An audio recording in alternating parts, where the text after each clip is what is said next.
Good evening, I'm Marnie Salvani. And I'm Clayton Maciel. Welcome to Speech Night. Tonight, the speech and debate team will showcase their skills to an eager audience of their peers. Eager for extra credit, that is. Am I right? Yeah! This is the last chance for the Solano speech and debate team to practice their speeches before they head to Colorado for nationals. The Solano-speaking Falcons will be representing California in Denver, otherwise known as the Mile High City, for a number of reasons. Mostly because it's a mile high above sea level. Yeah, that's what we're all thinking. It's important to mention that all of the speakers that you're going to be seeing up here today were once in the seats watching just like you are. They were once in Com 1 and Com 6 classes just like you are. You can make it from the audience to the stage. If you don't suck, that is. Our first event of the night is Reader's Theater, one of my personal favorites to watch. The actors will weave together a performance using different types of literature and performances, such as TV shows, stories, movies, music, even periodicals. Our actors will not only present a cohesive story using sets, don't worry, just the chair and the bench, but they will also entertain and educate. The three speakers in Reader's Theater are Anthony Allen, Karen Gallardo, and Brian Nelson. All three of them are second-year competitors on the team. Anthony Allen is a state and national level competitor. Brian Nelson and Karen Gallardo won bronze in duo interpretation at state just last month. Directed by Janine Whitesell and Robert Payawal. We present Unseen.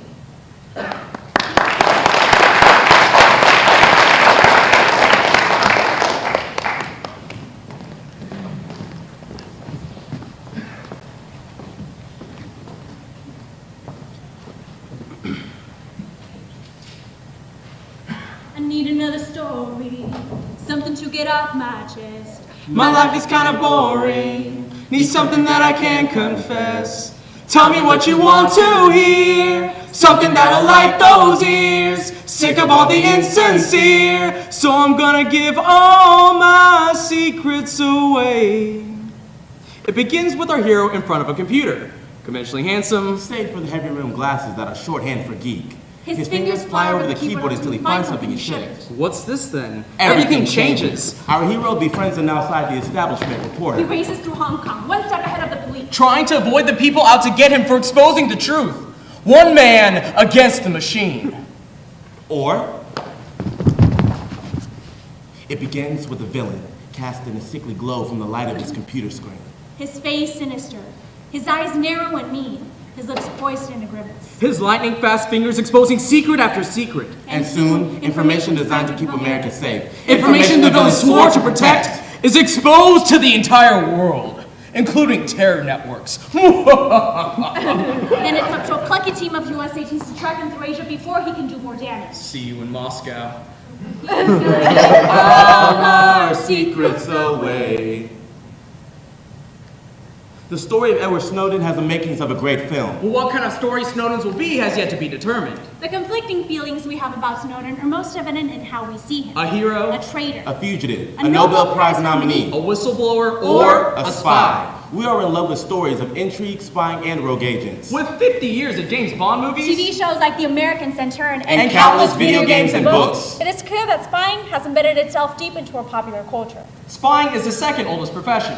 And spies have been responsible for exposing valuable information, assassinating world leaders, and shortening or preventing wars. Although electronic espionage has increased dramatically during the past 12 years, it hasn't replaced operatives in the field. According to the BBC, there are more spies today operating worldwide than in any other time in human history. There is a need for espionage and the information that it yields. But with recent leaks about our government spying on allies and Americans, the NSA finds itself exposed, and surveillance will never be the same. Our country is at a crossroads, where new surveillance technologies designed to keep the nation safe are pitted against long-standing privacy rights. Are spies a good thing? A necessary evil? A contradiction eating away at the heart of the nation? Spies are all of these things. This Reader's Theater will expose the contradictions inherent in spying and the implications that spy technology has on our lives. With the help of drama, The Recruit by Roger Town, Austin Powers The Spy Who Shagged Me by Mike Myers and Michael McCullers, The Good Shepherd by Eric Roth, Breach by Adam Mason, The Lives of Others by Corey Hinkle von Donnersmarck, and Zero Dark 30 by Mark Bull. Prose, A Spy Who Came In From the Cold by John le Carre, and research found on the Washington Post, BBC, CIA.gov, the CNN series The Cold War, the Wall Street Journal, and personal accounts from current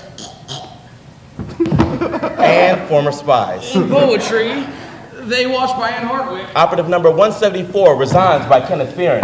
In lyrics by Elvis Presley, Dave Matthews Band, Depeche Mode, Blue Suede, The Beatles, and One Republic, we are Unseen. Listen. Do you want to know a secret? Do you promise not to tell? Whoa, whoa, closer. The world has become a smaller place. Advances in electronic communication and the internet have created a border-free zone in which countries have immediate access to one another. But this borderless world has led to increased security risks for our nation. And so, The United States adapted. What was once a single agency during World War II evolved into 16 different secret organizations. The three most prominent secret agencies being the CIA FBI And NSA. Their mission? Keep America safe. Don't just watch the news, Live it 24/7. Because one operation, one meeting could make a difference. My workplace could be anywhere. I have to be ready at all times. I can't tell my friends what I do. But an entire nation will be grateful. I inform policymakers. I support global intelligence. I analyze mission-critical information. I protect America. We are. We are We are the CIA. This is the CIA of today. 60 years ago, the CIA primarily recruited Caucasian men and women from Ivy League schools. But as the face of the world changed, so did the face of the CIA. So why are you here? It ain't the money. I reckon about, what, 75 grand a year? It ain't sex. Hey, working here won't get you laid. What about fame? Our failures are known, our successes are not. That's the company motto. You saved the world. They send you some dusty basement at Langley to show you your medal. You can't even take it home. So it ain't the money. It ain't sex, it ain't fame. What is it? I say, we are all here in this room because we believe in right and wrong and we choose right. Our cause is just. Our enemies, everywhere. Okay, the subject is spies. Go. Okay, she was an exotic dancer. When touring through Europe, she would carry photos out of Nazi Germany by pinning them to her underwear. Josephine Baker. Yes. Okay, known as the Russian James Bond. Oh, James Bond. He knew about Pearl Harbor months before it happened. Stalin called him a little shit. Richard Sorgi. Okay, he was a baseball player. He knew 10 languages, couldn't have had a ball in any of them. Jackie Robinson. No, he was white. Clumsy spy, dropped his gun a lot. His baseball card's on display at CIA headquarters in Virginia. Longer. Yes. Okay, she was a famous chef and she loved to make omelets. Paula Deen. No, before that. She's the one who helped develop shark repellents so the sharks wouldn't bump into mines meant for German boats. Oh, Julia Child. Yes. Okay, she was known for exotic dancing and executed by her firing squad. When the men aimed to shoot at her, she decided to strip thinking that they wouldn't shoot her, but they did anyway. Her vajayjay killed 50,000 French soldiers. Britney Spears. Oops, I did it again. Monhari. Okay, up until last year, he was responsible for the biggest breach in American history. Snowden. No, he sold secrets to the Russians for almost 20 years. James Bond. No, the cost to our government was in the billions. Nobody? I'll get right to it if you don't mind. You're being assigned to headquarters, where you'll be working as an intern for an agent named Robert Hansen. You know him? No.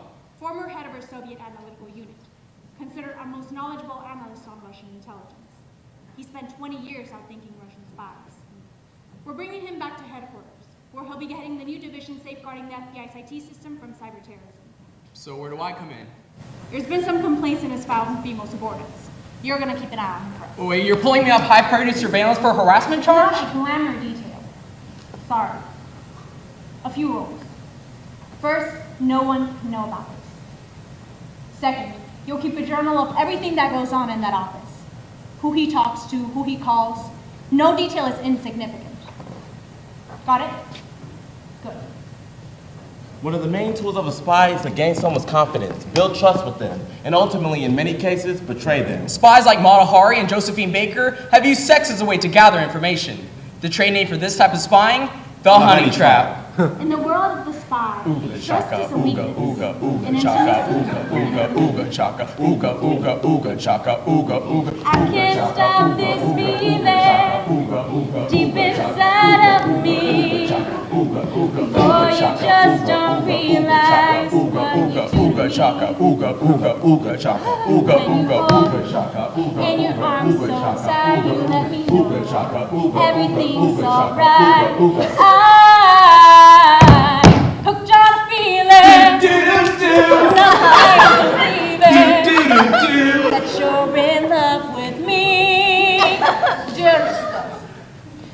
By now you have probably realized that I'm leaving you.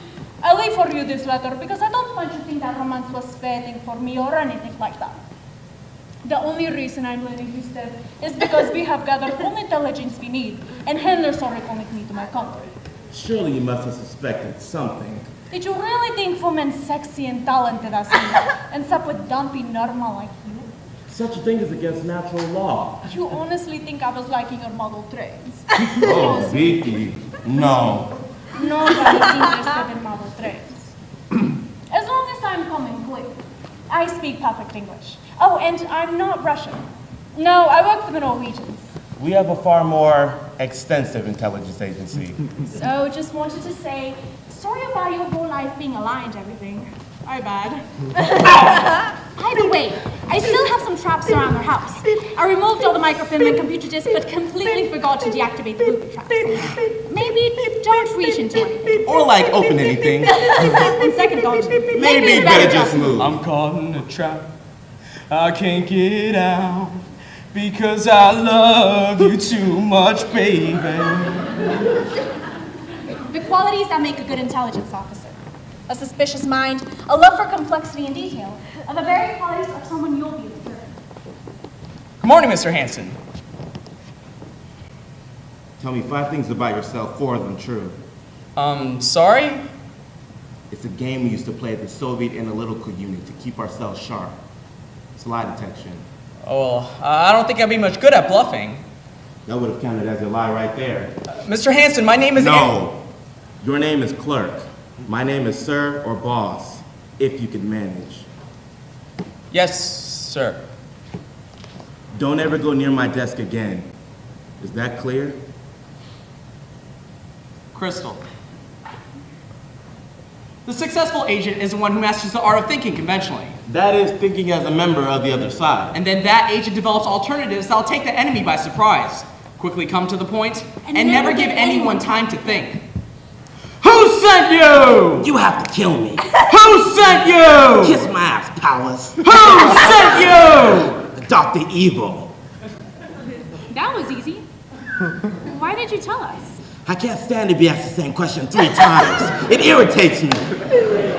Where's Dr. Evil hiding? Why would he tell me? I'm just one of his low-level functionaries. Where is Dr. Evil hiding? You'll have to torture me. I'll never tell. Where is Dr. Evil hiding? Down. 3 times. He's hiding in a secret volcano lair. Where's Dr. Evil's secret volcano lair? I spit on that question. Do I really have to ask you 2 more times? Go to hell, Powers. All right, fine. Where's Dr. Evil's secret volcano lair? I'll take it to the grave. Ha! You have to answer. He asked you 3 times. No. The second question was, do I really have to ask you 2 more times? That would be the first question in a new line of questioning, and wouldn't count in the other line of questioning. He's right, you know.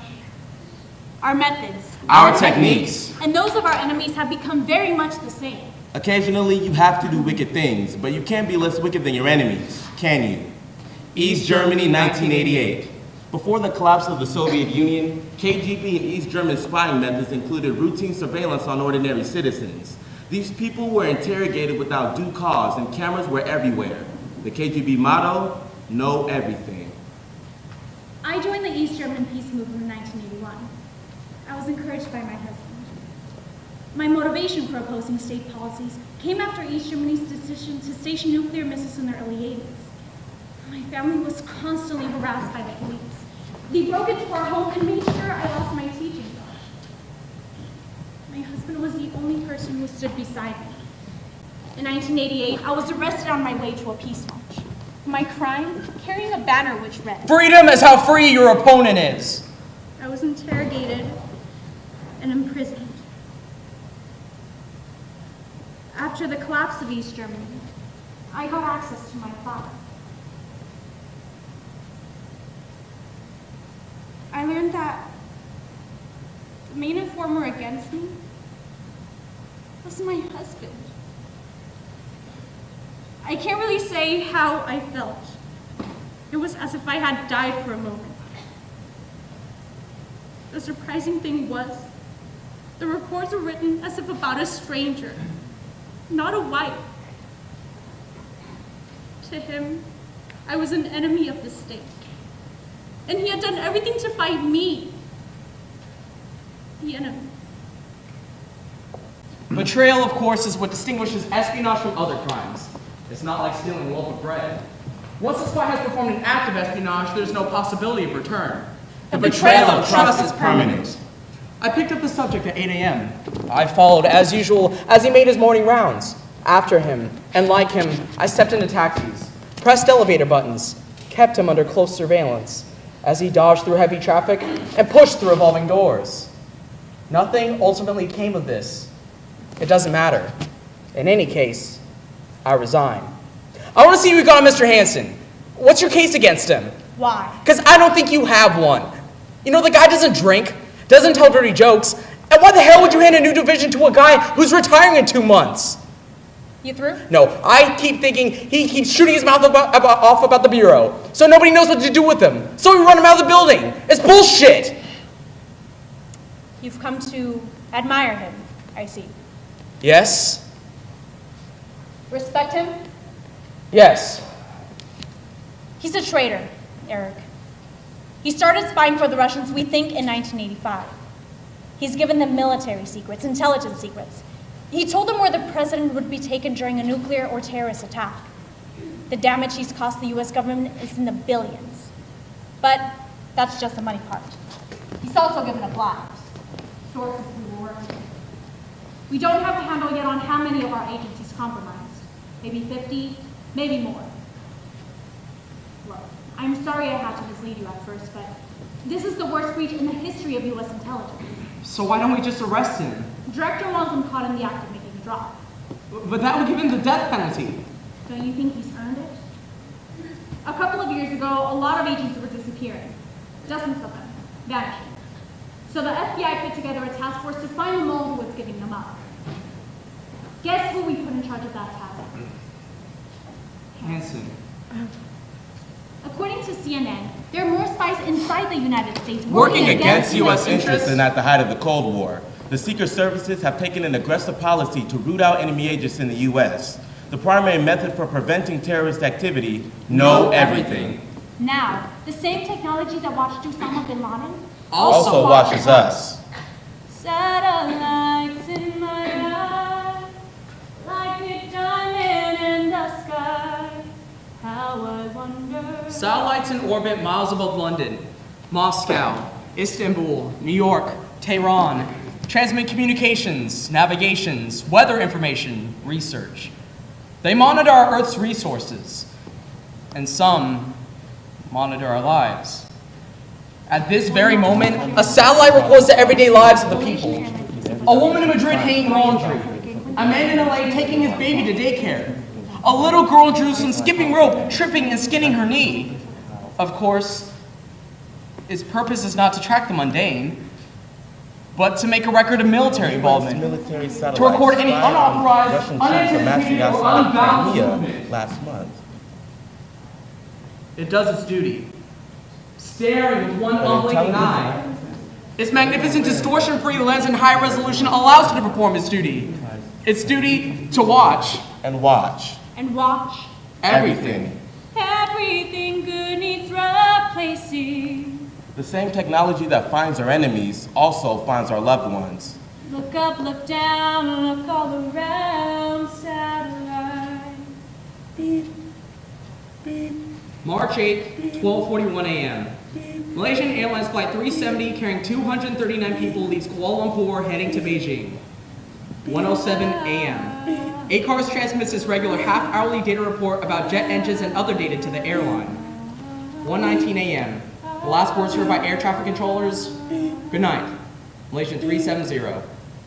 1:20 a.m. The plane's transponder shuts down, removing the plane's identification from commercial radar systems. 1:21 a.m. U.S. spy satellites do not detect a mid-air explosion. 1:23 a.m. The plane turns sharply towards the west. 2:14 a.m. The plane is last spotted on military radar, hundreds of miles west of its last known location. 8:11 a.m. A satellite records a faint, final ping. On a jet plane, don't know when. March 19th. The Malaysian government asks for data from U.S. satellites operated by the CIA and NSA. March 21st. The U.S. Navy deploys a P-3 and P-8 Poseidon spy planes to assist in the search. March 24th.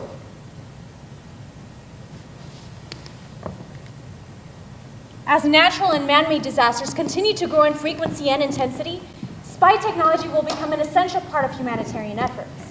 But this comes at a price. Whether you like it or not, America's Secret Services have you covered. Boss, what are we doing here in Rock Creek? I like this park at night. Can I trust you? Of course. Don't you know that? I don't know what I know anymore. I have to be sure I can trust you. What are you doing? I told you, the FBI's a gun culture. You can't advance unless you can shoot. What are you doing? You want to be an agent or don't? Put the gun down, boss. I need to know if I can trust Put you. the freaking gun down! Can I trust you? Hey, can I trust you? Jesus, what is wrong with you? It's just us out here. Look around you. There's no one tailing you. There's no GPS in your car, and I'm not some foreign agent trying to work you. Man, you are who you are. You don't matter that much. I matter plenty. You had something to hide.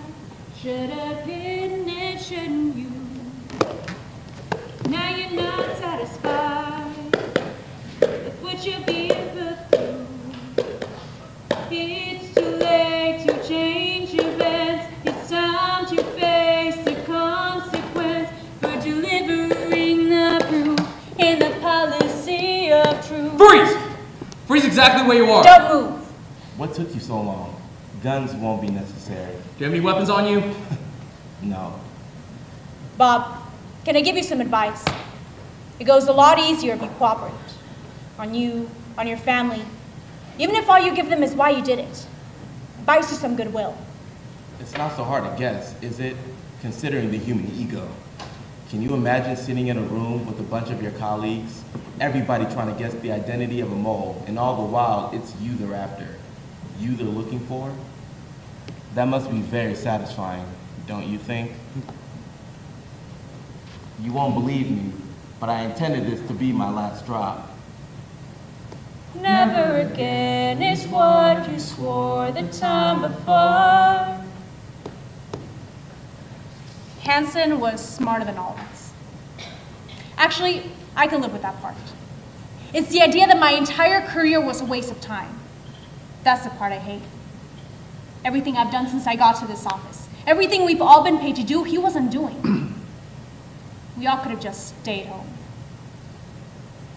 Last month, the CIA had to respond to allegations that it spied on Senate computers. The issue surrounding this controversy: how much should the American public know about the way the CIA detained and interrogated suspects after 9/11? The Secret Services have often been seen as mythical creatures dwelling among us. We yearn to know their secrets, but wince at what they reveal about us as a people and as a nation. Sometimes you have to do wicked things. But we can't be less wicked than our enemies. Can we?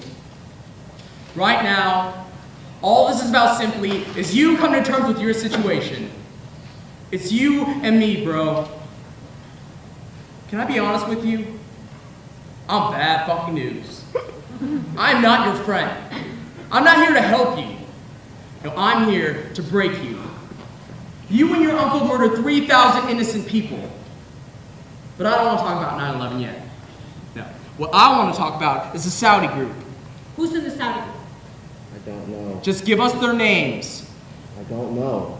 You know, I could always hang you back up to the ceiling. Go hang out with some other dudes. No, please don't. Then who's in the Saudi group? Just give us their emails. I don't know. See, when you lie to me, I hurt you. Just give us one of their emails. I don't know. Give me the bucket. Put some water in it. Come on, let's go. No. Where was the last time you saw Osama bin Laden? I said I don't know. No, what? See, when you lie to me, I hurt you. No. Where was the last time you saw Osama bin Laden? You see, this is what defeat looks like, bro. Where was the last time you saw Osama bin Laden? Huh?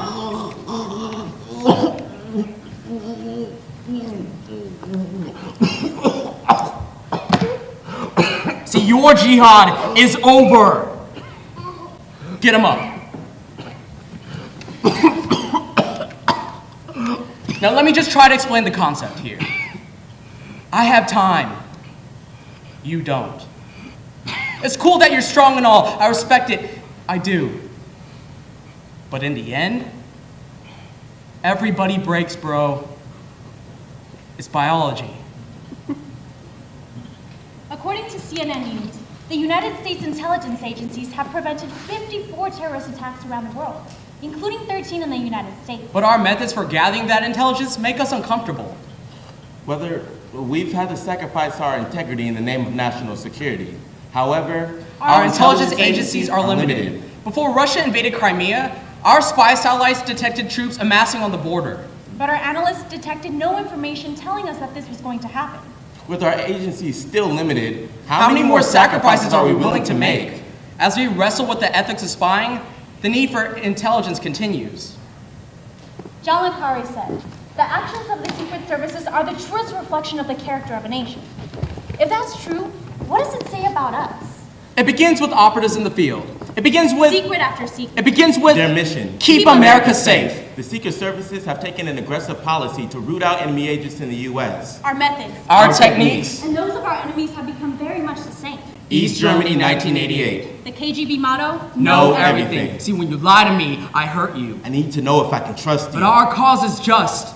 Our enemies everywhere. And so? Everything changes. Everything good needs replacing. Now the same technology that watched Osama bin Laden also watches us. Our mission? Know everything. The Secret Services intelligence gathering programs have prevented 13 terrorist attacks in the United States. An entire nation will be grateful. An entire nation Will be exposed and surveillance will never be the same. Our country is at a crossroads. It all comes down to Real problems with this whole spying thing, despite how much we need it. It all comes down to The need for espionage and the information that it yields. It all comes down to People. trained in deception. People. Who gave their lives in the service of their country. People willing to make the ultimate sacrifice. The loss of identity. And so, We are We are we are unseen.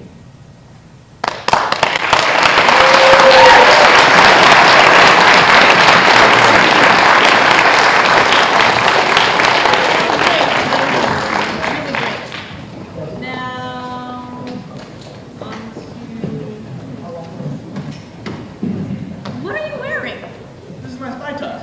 Weren't you paying attention? They're everywhere. Sure. Okay. Moving on. Informative speaking helps, inform people about topics that they might not be aware of. Many informative speeches are about new inventions that require explanation or description for audiences to understand. Speakers must be passionate and enthusiastic to engage the audiences about their topic, something Amanda Lamb is very familiar with. Here tonight to inform you about a very fascinating future is Amanda Lamb. Amanda is a second-year competitor who has won top speaker in 2 events and 2 gold medals, one in the event she's about to show and also in her persuasive speech. Welcome, Amanda Lamb.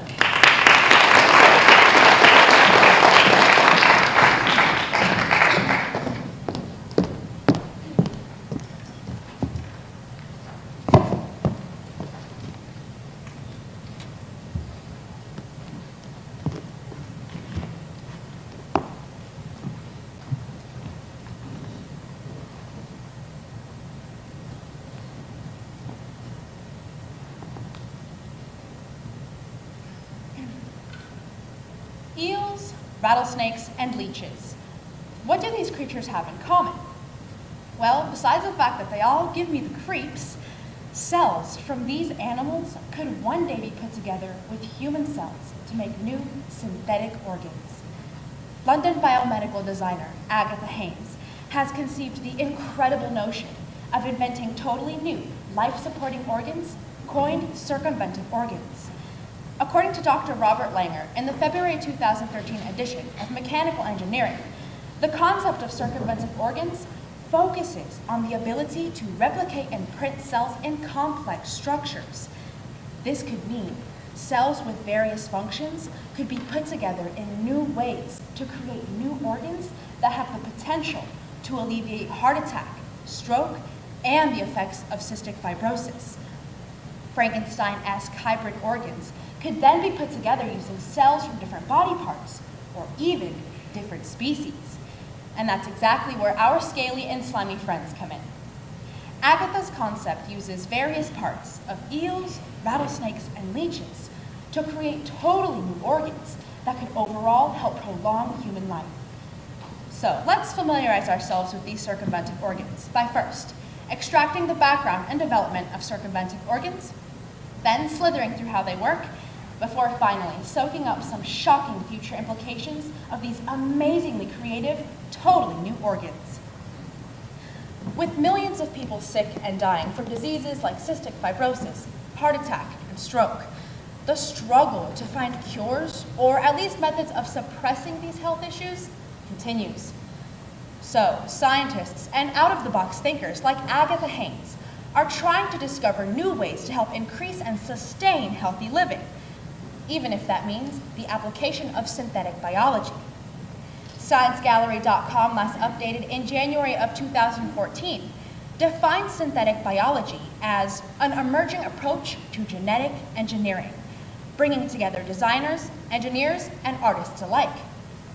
In 2010, the University of California, Berkeley created the Synthetic Biology Institute, where there is foundational and application research, as well as analyzing the ethical, environmental, societal, and legal impacts of synthetic biology.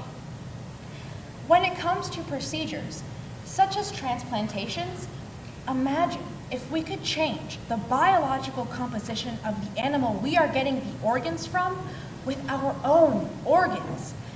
Scientists could alter cells before they enter our bodies, making them compatible and recognizable. According to Business Wire on August 9, 2013, by biologically engineering an organ using a person's own cells, we eliminate the risk of rejection and infection. Furthermore, instead of relying entirely on prosthetics and other artificial means to keep ourselves living, Haynes explores the idea of new hybrid organs that are designed to react to a specific function within our bodies. According to Geometrics.com on September 5, 2013, Haynes fuses art and biology as a way for her to answer her own question. If we have the power to create new human organs, why not make them better than the ones we have now? And now that we have discussed the background and development of these circumventive organs, let's slither through exactly how they work. Agatha's 3 circumventive organs are each specifically designed to help prevent one health disease or another. Her project website, AggieHaynes.com, last updated in August of 2013, defines them as backup organs that are designed to kickstart the body and prevent death. The first organ is the electrostabilus cardium. This is an organ made for people who suffer from heart problems and is designed to act like a defibrillator. In a November 2013 article of London-based magazine DZ, Agatha Haynes describes these organs. The electrostabilus cardium has a suction pad that attaches to the heart, and then a tube lined with cilia cells, similar to those found in the human ear. Now, these cells can recognize vibrations, so when the heart goes into fibrillation or a heart attack, these cells cause the muscular wall at the base of the organ to contract. Behind this muscular wall is a series of blobs, which contain rows of electroplaque cells, similar to those found in an electric organ of an electric eel.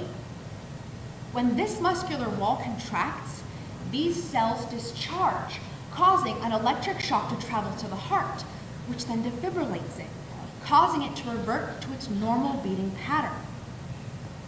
The second of Agatha's organs is the tremonculosa expulsum. This is an organ made for people who suffer from cystic fibrosis. To begin, the organ is surgically attached to the trachea, with holes that form walls between them. The top of the organ has a similar muscular structure to that of a rattlesnake, which can vibrate vigorously for long periods of time using little to no energy.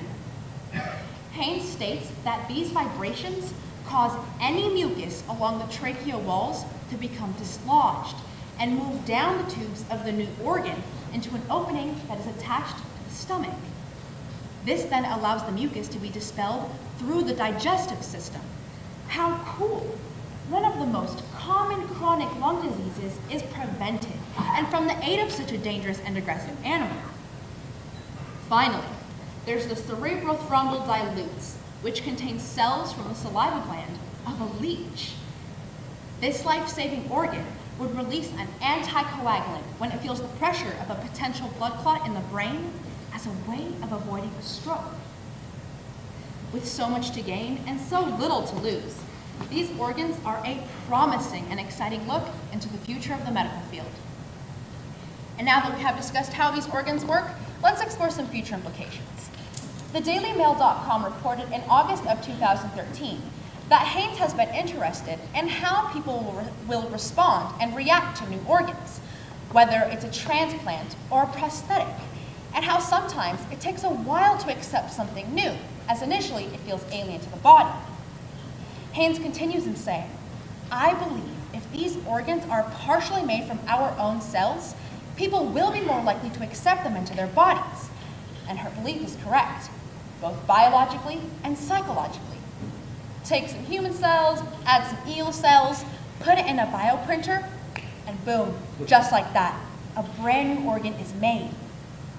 In a personal email conversation I had with Agatha in September of last year, she had told me that unfortunately, she doesn't know how long it would take for something like this to become a reality. So although these organs have not yet been inserted into a human, it's only a matter of time and hard work. In fact, according to the Daily Mail on August 5th, 2013, surgeon Anthony Atala has already successfully printed and inserted an engineered bladder into a young boy named Lucas Maciel, using Lucas's very own cells. The only difference between Anthony's project and Agatha's is the type of cells that are being put into the printer. So, maybe in the future, the health and enhancement of human beings won't be entrusted solely to artificial pacemakers and other embedded electronic or robotic parts. But instead, we can make parts from our bodies for our bodies. In the past few minutes, we have discussed the background and development of circumventive organs, then slithered through how they work, before finally soaking up some shocking future implications of these amazingly creative, totally new organs. As long as we can get past the gross factor, these organs have the amazing potential to help save hundreds and thousands of people. Agatha Haynes' invention of these circumventive organs gives us hope that one day we may be able to prevent these diseases, and returns us to our original question. What do eels, rattlesnakes, and leeches have in common? Well, paired with some of our very own cells, they may just be able to one day help save and prolong human life.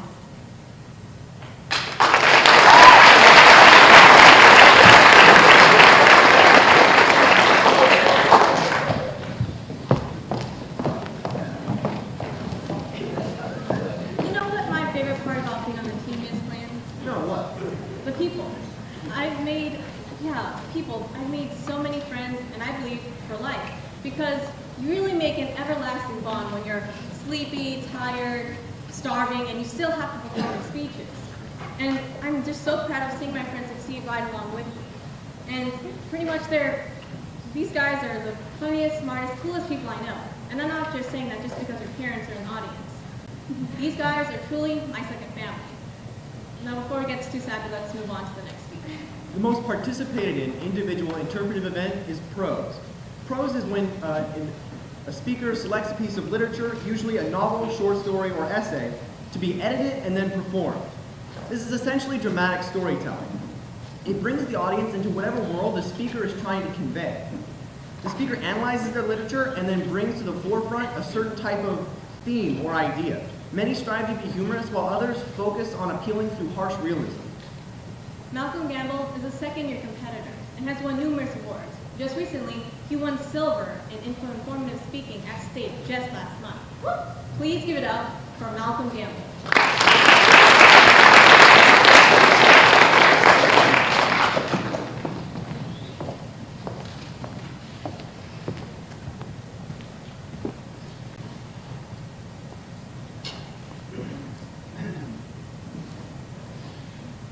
Tracy's the English teacher. She tells everyone in the class to get something to write with. A pen, a pencil, hell, a bloody fingernail. And I don't have nothing to write with. Man, I just can't remember the last time that I did schoolwork. And everyone in the class starts scribbling fast like a reporter at a press conference, and I just sit there confused. Write. Write what?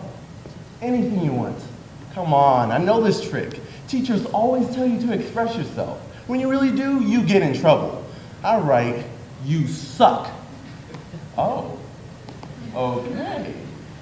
Now, keep writing, keep going. The only problem with writing my thoughts is that sometimes I just don't know what I'm thinking. I turn the page over, and it's still blank. To all the young bucks out there, the Greek philosopher Ovid once said, "Be patient and tough. Someday this pain will be useful to you," especially when the October 2013 issue of the American Sociological Review found that children in poor neighborhoods have a 30% less chance of graduating from high school. Meet Mallow, a lost boy from Philly who wants to find himself but doesn't know where to look, yet is forced to become a man before his time. However, against all odds, he finds that education is indeed the key to success. Buck by M.K. Asante. The root of evil isn't money, it's not having money. And brokenness blows dark thoughts in my mind like thick, contagious black smoke. Like this one girl, Cheyenne. Oh, she's so gorgeous. I try to rap to him the sea bus, just approach her all respectful, and she ignores me like I'm not even there. But then this other day, I'm driving through her hood in Scoop's bug-eyed Benz, and she spots me, flags me down like I'm a taxi. Now, I barely have to speak. She just hops in the whip and starts giving me, oh my God. And you know what I mean. Later on, she tells me, boys in the hood are like bank accounts. Without money, they don't generate interest. The day after Uzi got locked up, my parents called a family meeting. Uzi was on bail, and luckily since he was a minor, the bail wasn't too much for my folks to pay. That night, our folks sat us down and talked about the struggle, about the sacrifices our ancestors made, and about how they came up. Mom started. We lived in Brooklyn, Mallow. I was the oldest girl of 3. We slept in the same bed, single mom. And I started working when I was 8, scrubbing floors and toilets for white families in Long Island. You know what it showed me, Mallow? How poor we were. We were dirt poor. And of course, Dad would add, I was the oldest boy of 16. 16 of us in a shack the size of a pigeon coop, Mallow. I was 11 when I got my first job, as a shoe shiner boy at a white barber shop. My first customer sat in the chair near the window. I pull out my polish, my rag, and my toothbrush. Instead of paying me, he spat in my face. If we can make it from all that, from the projects and plantations, then what the hell is your problem? I hear fists slamming on the counter. My clue's to go see what's up. He's leaving us! Leaving? Leaving to go where? And then I see my dad's face. It's cold and tight. And my mom just hangs on him like a peacoat. And he drags her, slow and determined like a wounded soldier. Hold up, where are you going? We'll talk about this later. Later? Who does he take me for later? Hitting me with later like I'm some little kid? I know later never comes. No, we don't talk about this now. And my mom's just looking right at me. Her heavy eyes begging me to do something. What the heck am I gonna do? I have to go. I just have to go. Go where? One day you'll understand. Man, forget one day, forget tomorrow. You see? He has no respect for his father. I'll respect you even less if you walk out that door. And my veins turn cold. And my soul drifts into darkness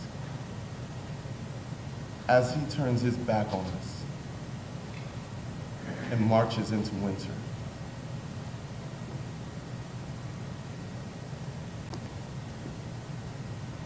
What are you doing, Mallow? Why are you reading my journal?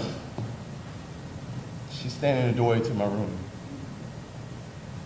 staring at me like I broke her heart. How could you?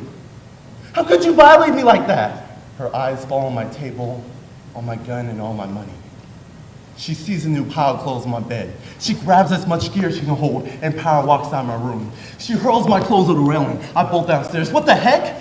I see more stuff flying over. It's my bird. It's a plane. No, it's my fly clothes falling from the sky like parachutes. And I grab my clothes, just dragging them to the hallway. I try to open the door, but the top box stops me. I bang on that door like 5-0. Ma, what? Open the door, Ma. No, I want you out of my house. Where am I supposed to go? I do not care, Mallow. You're old enough to sell drugs, carry a gun, and steal my journal behind my back? Then you're old enough to be on your own. I was trying to help you. Help me? You're never here. You don't care about me. I'm not the one that left you. Where's Dad? Uzi's locked up. I'm the only one still here and you're kicking me out? All right. I'll leave. But open the door first. I gotta get my stuff. I have enough money and butt to get my own spot to make my own moves. And the door flies open. And I rush back to my room. And everything is gone. The money, the weed, the gun. Where is it? Where's my stuff, Mom? I ain't playing. The incinerator. You're toxic. Now I see why Dad left you. I thrust back into reality when my cousin hits me up. She tells me, my mom OD'd,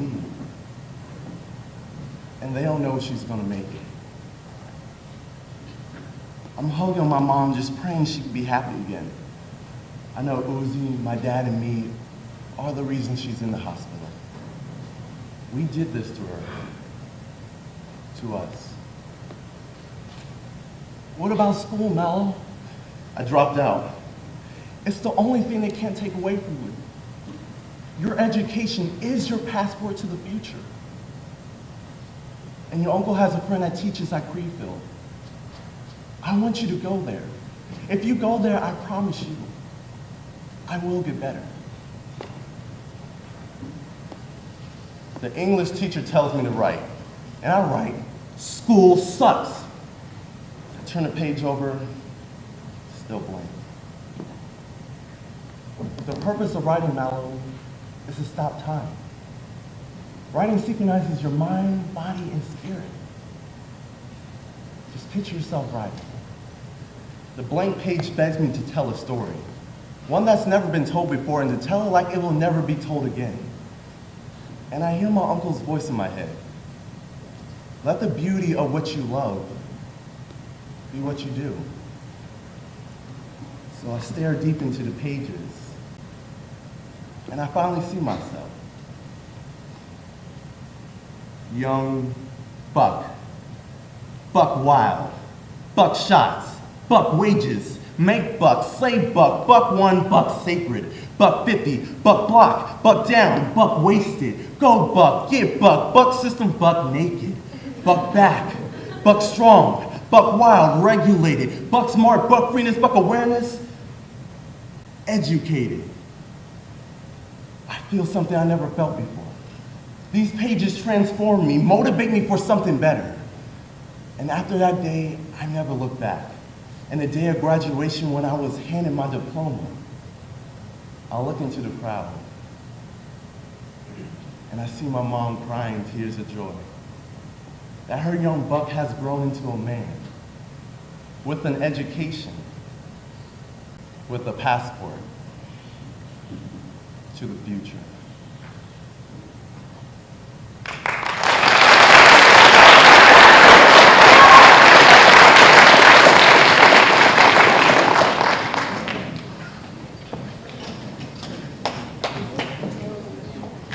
In this past year on the debate team, I have made so many memories. There was one time at practice where a coach and I were screaming back and forth at each other for probably 10 minutes straight because she wanted me to get better at appearing angry. Thank you, Natalie. There were days when I would just walk around creating impromptu speeches in my head about random things, random ideas and articles that I saw. Thank you, Greg. Thank you, Zach. And there were times when I recorded myself giving a speech so that I would help remember it. I mean, it turned out that I just kind of sat there and listened to myself talk, but it really did help. Thank you, Anna. Thank you, Janine. The coaches are the most important part of the speech and debate team because they take time out of their own lives to help us pursue our passions. The Solano speech and debate team would like to take a pause and acknowledge the few people who have been indispensable in the success of the team, the volunteer coaching staff, who have taken their own free time out of every week to help us become better speakers. And if the volunteer coaching staff would please stand up and remain standing when I call out your name, so everyone can see who has helped make the Solano Speaking Falcons so successful this year. And Clayton will give you a little gift to represent our thanks. First, Robert Payawal.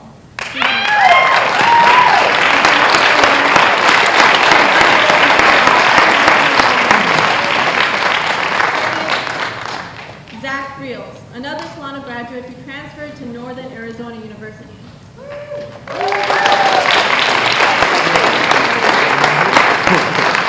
Third, Clayton, who transferred to the University of Pacific after Solano on a debate scholarship.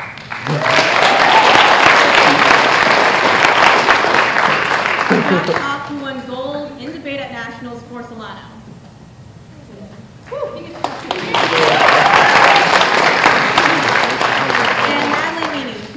Has won numerous awards while competing at DVC and SF State.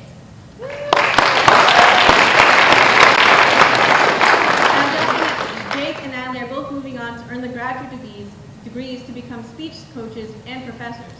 And please, let's all have a final round for the coaches who have helped us so much.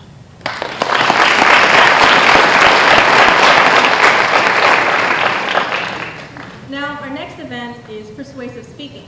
The purpose of persuasive speaking is to convince an audience that there is a problem in society that needs to be fixed. Persuasive speaking can stimulate an audience to heed a call of action so that each one of you can take the steps to provide a solution today. Brian Nelson will be doing just that, but his version is called a speech to entertain, or after dinner speaking. He would still be persuading you, but with jokes and situational humor mixed in. Brian Nelson also won bronze with this speech at state. Brian?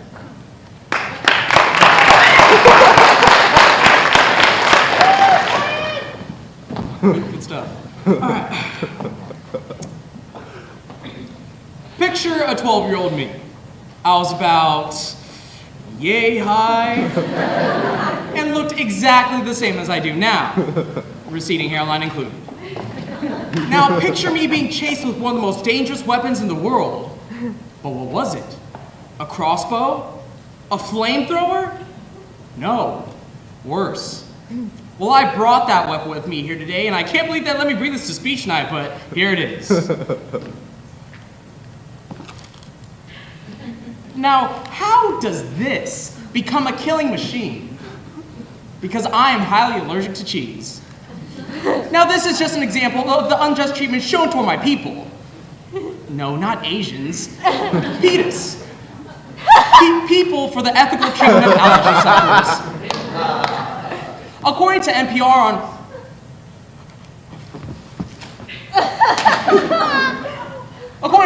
on June 20th, 2011, 1 in 13 children in the United States suffers from food allergies. And according to CNN on January 7th, 2013, almost 50% of those children are bullied or harassed because of their allergies, like I was. So let's check out the effects this mistreatment has on us. Second, diagnose the causes before prescribing some possible solutions to help my peeps. Effects, causes, solutions. All the elements to an Asian persuasion. Now, it has become socially acceptable to make fun of food allergies. Heck, even I'll be doing it for, the next 8 minutes, 17 seconds. But much like saying, what's shaking to Michael J. Fox, sometimes this joking can go too far. According to the previously cited CNN article, 7-year-old Owen Kellogg came home crying after a classmate tried to make me eat a peanut he was allergic to. This treatment, while awful, is somewhat understandable considering the age of the offender. Unfortunately, adults are equally as guilty in making kids feel badly about their food allergies. User Brad Hedden commented on the article, "How about you keep your sickly kid at home? We don't have to accommodate your sick kid. That's what homeschooling's for." Well, Brad, how about you go back to school where you can learn that the first word in a sentence should be capitalized, and that you shouldn't end your sentences with a preposition. But even worse, some parents are picketing their schools for banning certain foods. They just don't seem to understand the severity of food allergies. They often question, really? There can't be one peanut in the entire school? Yeah! Because that peanut could kill someone! Man, look it up! And if you look up the Examiner on January 21st, 2013, you'll realize that severe food allergies are considered a disability. And you don't see people mocking other disabilities. I mean, you don't tell Stevie Wonder the most beautiful places you've ever seen. And you don't tell Marley Matlin how you love the sound of rain. Because she's deaf. She can't hear you. So you definitely wouldn't make fun of somebody for their dietary restrictions. Except maybe vegans. Oh, and if you're vegan, you might want to cover your ears for this. Because my meals usually consist of meat. With a side of meat. No, really, I can only eat meat. And dessert is out of the question. Even that soy vegan ice cream. Because it makes me soil my pants. And at the end of the day, my life is on the line. Picture my obituary. David Johnson, heart attack. Malcolm Gamble, getting on my bucking nerves.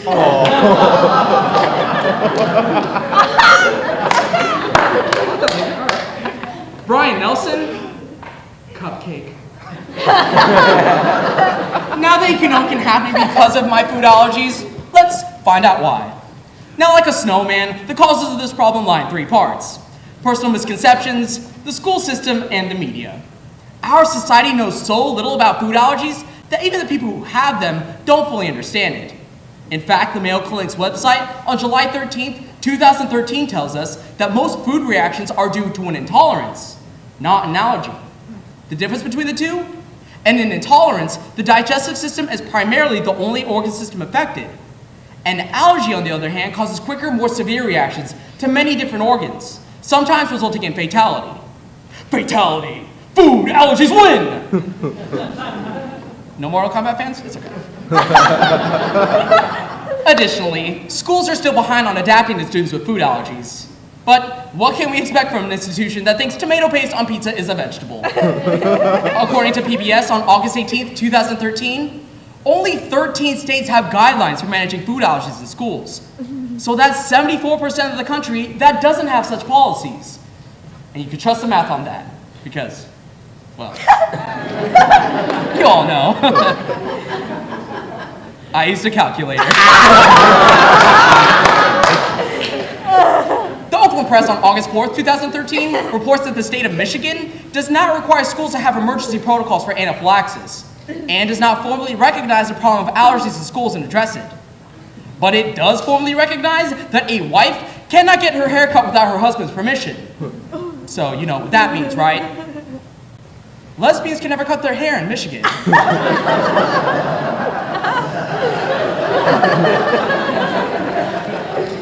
Now, the other clear source for this negative view of food allergies is the media.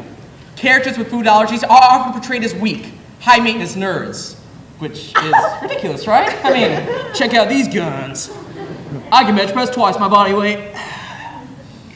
From when I was born. Unfortunately, this reality is never portrayed. Characters with food allergies don't get sympathy, they get ridicule. But this doesn't excuse this behavior, so let's offer some solutions. Now, on the individual level, the best way to understand food allergies is to talk to someone who has them. Hi, that's me. This allows people to better understand what we go through, and it can come with a few perks. Ladies. On the societal level, the media should depict more realistic characters who deal with food allergies. Better yet, go to the other extreme. Hey, if Ben Affleck can be our next Batman, then we might as well give him food allergies too. I can't eat that. I'm Batman. And schools should do more to protect our kids. Maybe we should have separate water fountains for them to avoid cross-contamination, of course. No, that won't do. Why don't we have just whole separate schools for just kids with food allergies? Oh, think about buses. If only there was an area of the bus where kids could be safe. And hey, all this sounds vaguely familiar. Right, Malcolm? All this sounds vaguely familiar, so it must work, right? Right? In all seriousness, according to NBC News on November 13th, 2013, President Obama signed into law the School Access to Emergency Epinephrine Act. This new law provides financial incentives for states to pass laws allowing schools to stock epinephrine and to treat children who do not have a prescription for the drug. Schools currently having such policies have seen excellent results. According to Health Fund on September 16th, 2013, a school in Chicago that began stocking epinephrine after a child died in 2011 have used it 38 times. Now, in light of this new law, I will now show you how to administer epinephrine right now. Now, I would think that something that has 3 steps wouldn't need much explaining. But as my teammates have shown me, I've severely underestimated how many mistakes could actually happen. Now, the first step is to take the pen out of the tube it's held in. Next, take off the pen's blue top. Finally, eject it into the thigh for 10 seconds. Now, here's where problems arose. The thigh. Not the neck, like my duo partner thought. And not the back, like my debate partner thought. And not the heart, like my debate partner thought after he watched Pulp Fiction. Is it weird that the 2 people I work with most want to stab me in the back, heart, and jugular? So once again, I'll demonstrate. You take the pen out of the tube. Take off the pen's blue top. And finally, inject.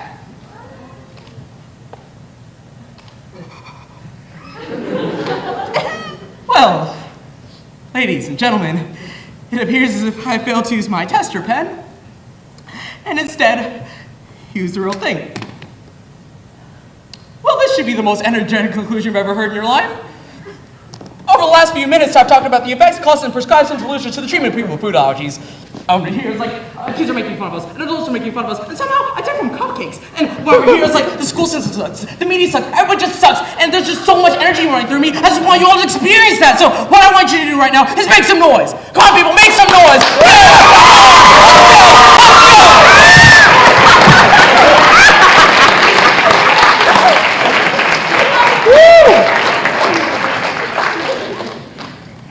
Really? No one's gonna try and help me. See, this is why things need to change. Because it's like Forrest Gump once said, life is like a box of chocolates. I'm allergic to it.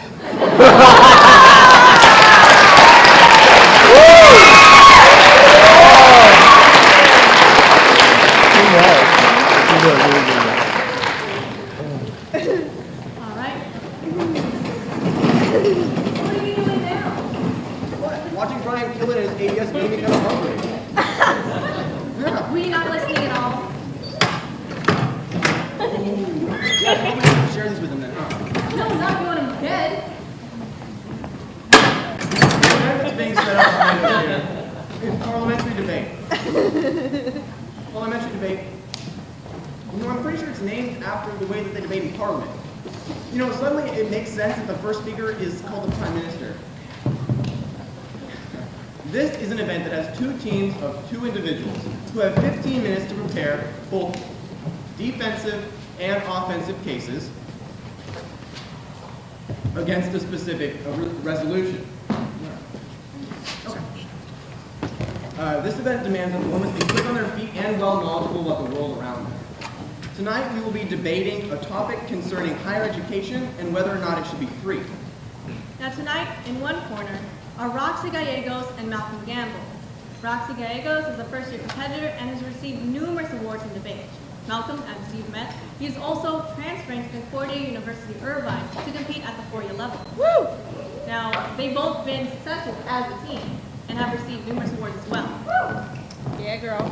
Now, they're up against Antoinette Shirley, a second-year competitor who has experience and the awards to prove it, and Brad Larson, a first-year competitor and recipient of a silver medal in debate at state just last month. Hell yeah. On the right, we have the government team for the resolution that higher education should be free. On the left, we have the op team debating them. Oh, reverse, my apologies. On your right. Your right. So, welcome to the debate team, and let's get started.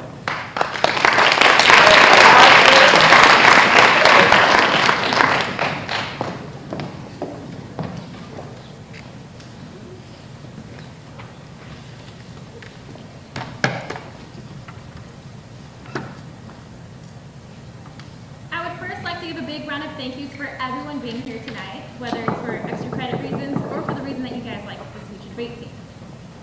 The resolution states higher education should be free. As we are all students, or most of us are, we understand that it's expensive to actually go to school. But as the government team, I really hope that through our plan text, you'll see why you should be voting for the government team.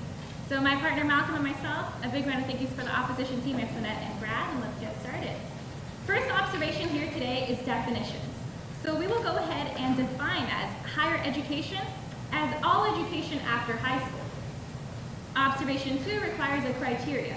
The criteria that will be held here today is an on-balance criteria, which means whoever or whichever team actually upholds more impacts in the round, benefiting, in my case, the government team, that higher education should be free. If we have more positive outcomes, you should be voting for the government team here today.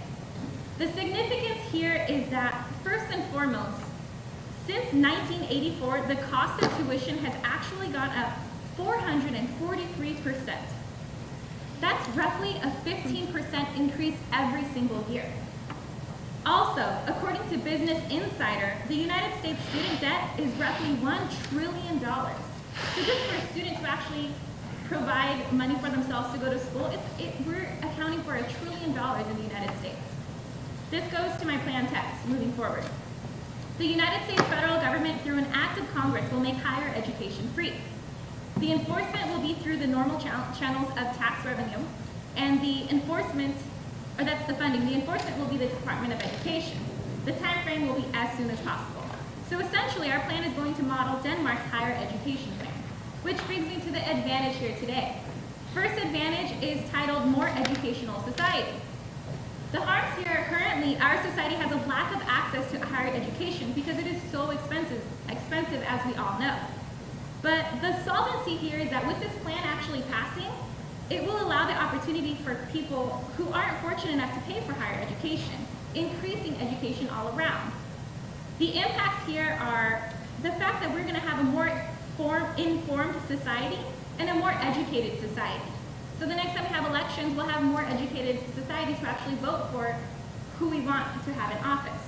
Also, this increases a self-worth. As we all know, when we receive our associate's degrees or a transfer to a university, we're going to feel good that we put that extra hour into working because we're here for a reason, to obtain a degree.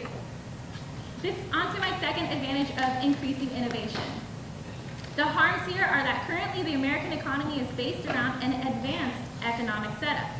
For example, in America, we create computers and engineering jobs, technology, and this creates a demand for this field. So instead of importing people from other countries and other areas to actually work in this field, we can have the people in America who are obtaining their degrees in this engineering to actually fulfill these positions. So the solvency here is that with the government's plan of passing, it allows for more people in general to get jobs in these industries which require a position to be filled. This leads me to the impacts.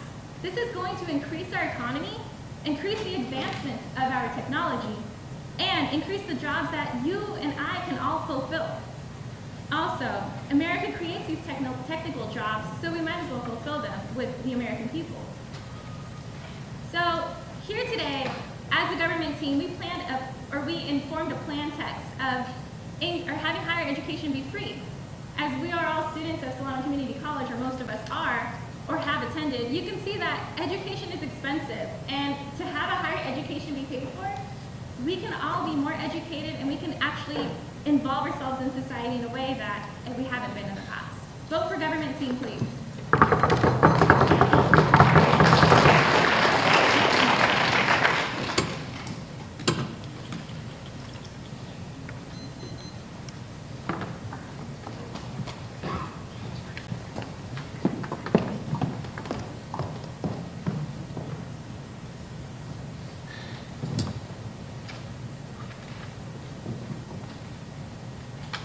Okay, a quick roadmap for everyone who's flowing. I'm going to go top of case, 2 disadvantages, and then their advantages in order, okay? And I will definitely signpost for everyone else not flowing tonight. So, to get started, a quick round of thank yous to everybody. Thank you to my lovely partner, Brad. Thank you to the government team. And thank you to everyone for being here tonight on speech night. Okay, I want to get started by first off saying that if we make higher education free for everybody, that is going to have severe negative impacts on our everyday society. I mean, think about how hard it already is to sign up for classes here at Solano. It's either you get on there right when the classes open up, or you don't get that class. And what about the nursing programs, other programs like that you have to wait for upwards of a year just to get into the class? So with that, we're going to get straight into a disadvantage 1 of economy. Now, our uniqueness here is that we've all seen it on the news. Our economy is currently suffering. And because of that, we're estimated at about $7 trillion in debt. Now, when the government team gets up here and says that their funding for this plan is going to be through taxpayers, that means that it's your taxes that are going to have to increase. So you might not be paying tuition anymore, but you are going to have higher taxes all across the board to try and pay for those classes. So when we get down to their link level of plan passing and now education is free, on the internal link level, you see that taxes will go up. And when that tax goes up, that hurts our economy even more. Because as we're already seeing right now, a lot of people can't make those tax payments. So what happens then is more people default on them, which leads to our impact levels that this severely decreases our United States economy. I get that the government team is trying to help it, but the way they're going about it is not going to do the job. So with that, we're going to lead into our disadvantage 2 of this will decrease the quality of education. Our uniqueness 1 is that currently the student to teacher ratio is highly skewed and that there are too many students for the teachers to give that one-on-one time with each of them. Now what this means is that, which leads to our second uniqueness point, is that students aren't getting the one-on-one time that they need in order to excel in their classes. I mean, we've all tried to go to the Mac lab or to go get help from our teachers, and we just can't because there are too many students there. By making all education free, you make that severely worse. Going on to our link levels, that now more people gain access to these classes, we have more overcrowding in our schools, which leads to our impact level of that 1 is that it's harder to get classes now. You make that worse by going with the government's plan. Second is that it will take even longer to get the degrees you need because instead of just having to wait maybe 1 more semester, now you're waiting a year and a half, 2 years, just to get one class that you need in order to transfer out or to get your degree. That's a lot of more time that you have to spend in those classes. So with that, we're going to go into their advantage 1 of a more educated society. On their harm level, where they say that people lack the access to higher education, by making this plan, by passing this plan, you make that even worse because instead of just having to compete against, say, 30 kids for a class, now you're having to compete with upwards of hundreds, of 200, of numerous people that you have to compete with. So when we get down to their impact levels, that there will be more people who are educated, more informed society. You're not going to reach that because these people can't get those classes. I mean, we've all seen it. How hard is it to get a class right now? By passing the government's plan, you make that 10 times worse. So with that, we're going to touch on their advantage 2 of increased education. Their harm 1 is that they're going to try and boost the economy, but as I've already stated, when you increase taxes, you increase more people not being able to afford their day-to-day needs. And when you have that, you severely hinder the economy. I mean, again, you look at the news when someone increases taxes, the entire country has a fit over it. And so because of all of this, you can see that the opposition team clearly outweighs as to why this plan is a very bad idea. And so for that, vote opposition. Thank you.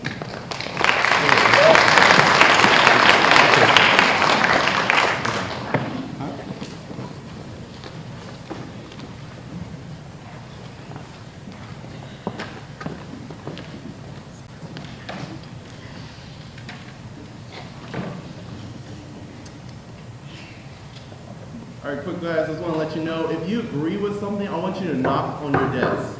If you disagree, I want you to yell out shame. But you will leave, knock on the desk for the Gov team, and I'll tell you why when we get started. Okay. Right off the bat, we'll be going off case first and on case. On to the disad one about economy. On the uniqueness scenario, they tell you that our economy is in a deficit. That's $17 trillion debt.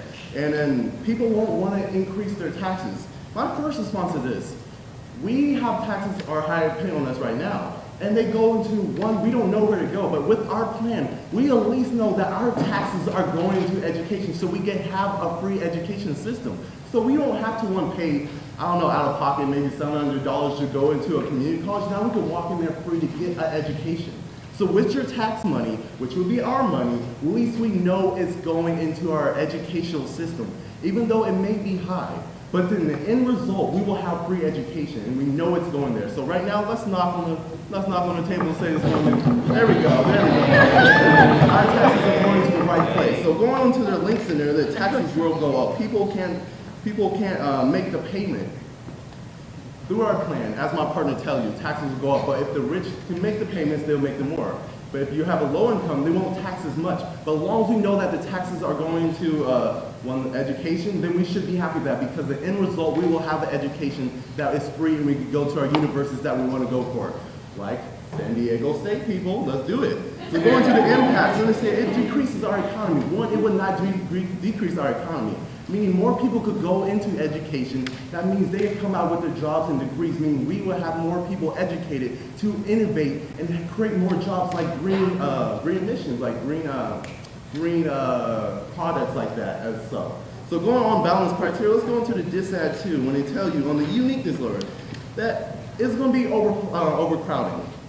When we have more people going into education, going to classes, that means we have to build bigger facilities. That means we're putting people back in the workforce. Meaning that this is not going to decrease our economy or hurt our economy anymore. This will actually increase our economy by having to build facilities so our students could go into the classes.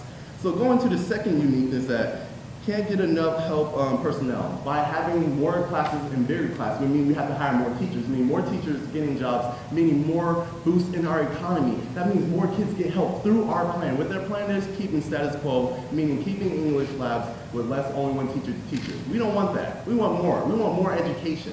So going to the impacts, this will impact the class. We will build more facilities with the taxpayers going into the facilities. So on balance, we're going on, one, we're winning, and one, we're going on to our case on top of case. Let's go to advantage 1. As my partner Roxy, who's lovely, tells you, currently it's hard to get into college right now, nowadays, especially for minorities. It costs too much money. And so it's lacking that we can't get the education that we want, and we have to sacrifice for that. With our plan, we won't have to sacrifice. We have free education to go out there and find your passion. So when the opposition tells you we have to compete with other students, well, competition has never been bad. It's never been bad in the past. It's only going to be good in overall. So competition will help you get that degree, especially with the education you want. That's a little competition that is needed. So going to the solvency, you will actually see an income. See people being more educated to go into a facility, to the college they want to go into. So impacts. As my partner tells you, that we have more self-awareness that we'll be granted with the education we want. That's what we want in this round. That's what we want in this facility, in this education right now. And then the opposition tells you that it's not going to reach in the classes. One, let's look at this. Education rocks. That's what we're going for. So on advantage 2, and innovation, more jobs will be created through having education, through to have it to people who can get that degree. That's what we want in this round. So let's get a knock on the double team right here. Thank you. And Brad over there, we come up here and talk your ear off about some good stuff.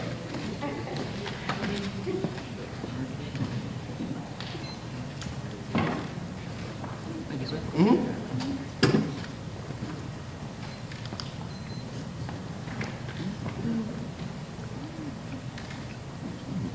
Okay, first of all, how's everyone doing tonight? Woo! All right. Let's get this going. All right, first of all, I'd just like to issue a quick thank you to everyone who came down here today. Thanks for supporting the debate team and showing up to get extra credit or whatever reason that you're here. That being said, I'm going to be talking about their arguments, and then I'll touch on our arguments. So first of all, starting on case and advantage 1, they come up here and they claim that competition is a good thing. However, we can see that when we're living in a world where everyone has a bachelor's degree, competition is a bad thing. Because if we're all allowed free education, that means that we have to compete with people who have the same education as us, which leads to people with bachelor's degrees flipping burgers, or instead of being an engineer, they're now working at Radio Shack, trying to sell you, your iPad. So, competition is bad, because when everyone has the same level of education, we simply don't have enough jobs for people like Bill Nye to fill. They're going to be in there, selling tools and other things like that. So we can see that Advantage 1 is completely taken out of that. Now moving on to Advantage 2, we can see that they're saying more jobs will be created because of this. However, currently, in 2011, 53% of people with bachelor's degrees were underemployed or not employed at all, meaning that they're working at jobs like McDonald's or Radio Shack, like I mentioned. So we can see that more jobs will not be created because of this, except for either minimum wage jobs, or we're going to have a large influx of unemployed people, which isn't going to benefit us at all. So now that we've talked about that, let's go ahead and we can see that they have no impacts here. They're not going to have an increased amount of jobs or an increased amount of technology, because as you can see currently, 53% of these people with these bachelor's degrees are working at jobs like McDonald's, making your McDonald's. Alright, they might work at Starbucks too. So we can see on Disadvantage 1, we're going to have a hindrance in our economy, whereas they're claiming that this is going to benefit our economy. However, the fact of the matter is that a lot of people don't like taxes. We can look as far as just the news to see that people are always complaining about having to pay higher taxes and how they want their taxes lower. And the fact of the matter is not everyone wants an education. There are people who don't want an education at all and they want to be part of the workforce. Therefore, they don't go out and get this education. And now they have to pay for people who are going to college. I don't think they're going to like this. I know that my parents didn't like paying for my college education, even though I'm only going to Solano. So, moving on to Disadvantage 2, we can see that this is not going to increase the people in the workforce like they claim. This is actually going to hinder this because they're not allocating any extra funds for hiring any teachers. And the fact of the matter is those taxes, like I said, are coming out of our wallets. And that's where it hurts the most. So we can see that they're not going to do anything. They're not hiring more teachers. They're basically just taking it out on the middle class and all the people who work hard for their hard-earned cash. So basically, now we're going to have overcrowding in the classrooms, meaning that classes that used to have about 20 kids are now going to have 100 kids. And that means that you can't go and talk to your professor after class. I know that pretty much every one of my professors here at Solano Community College has given me their email address and told me even after I pass their class that I can come back and talk to them if I ever need any assistance. This simply is not going to happen in the world that this plan is creating. We're all going to be left on our own to fend for ourselves. And in a world where competition is bad, as I have explained, we're not going to be living very long. We're not going to be living well. It's dog eat dog out there. And we're going to be pretty much screwed, for lack of a better word. So for these reasons, you're going to be voting for opposition today, simply because we can't all have jobs like Bill Nye, and we can't all be Neil deGrasse Tyson. Thank you very much.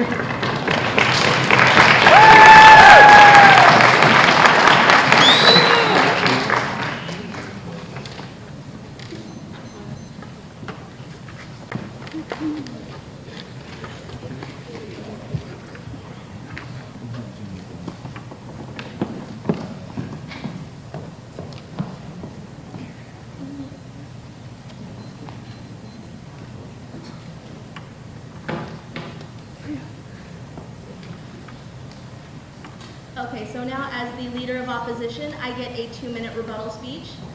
And so we're going to start that right now. A final quick round of thank yous to everybody. Thank you to my fabulous debate partner, Brad, the government team for putting this case together, and of course to everyone who took time out of their night to be here and support the Solano Speech and Debate team. We love you guys.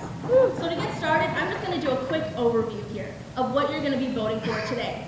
Now, in debate, we like to use something called the two-world perspective, meaning we want you to look at the world through the eyes of the opposition and the eyes of the government. Now, through the eyes of the government, sure, all higher education is now made free. But from that, you now have overcrowded classrooms you have not been able to get those classes that you need, which means that you spend more time trying to get those classes, which, as we can already see in today's world, I mean, we're all getting ready to sign up for classes again, and a lot of them are going to fill up quick, which means that you have to wait another semester or another year just to take that one class. As well, this money comes out of our taxes. And as my partner so eloquently stated, those of us who don't want to go to college and just want to get straight into the workforce, now they have to pay for someone else's education. We can see throughout the times of history that every time we have tried to increase taxes, society has not taken that well. Imagine trying to boost it up enough to pay for this free education for everyone. Society is going to lose its mind over that. Let's be real. However, through the eyes of the opposition, we keep things the way they are right now. Yes, they might be a little bad at times, but it's a lot better than the completely messed up world that the government team wants you to try and vote for, of making free education for everyone. That will have detrimental effects on not only our economy, but also on our education. And because of that, you'll be voting for the opposition team today. Thank you.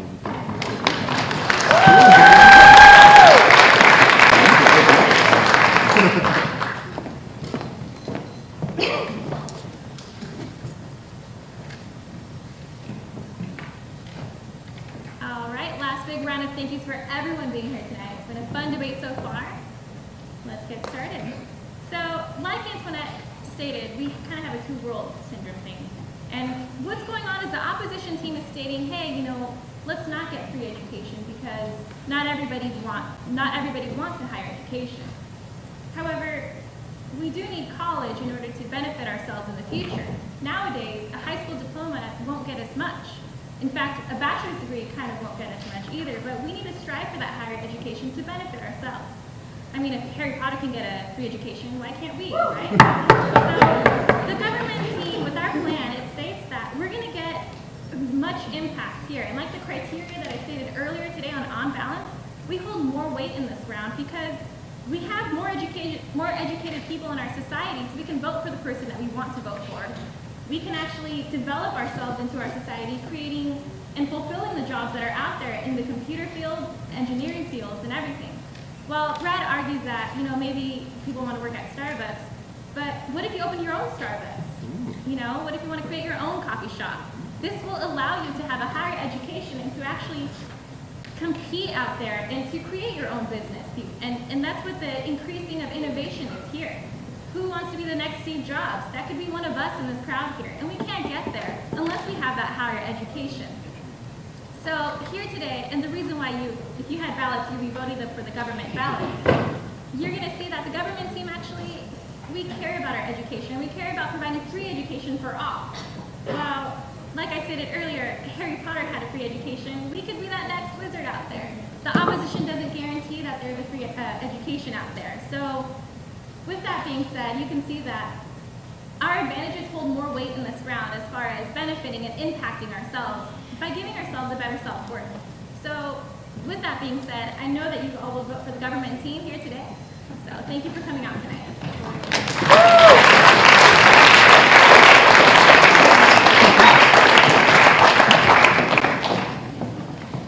Thank you for a wonderful debate. Now, we get to figure out who won. If you thought that the government team or the ones that were advocating for free higher education was the most successful in persuading you, make some noise. Yeah! If you felt that the opposition or those that were arguing against that cause were the most persuasive, make some noise.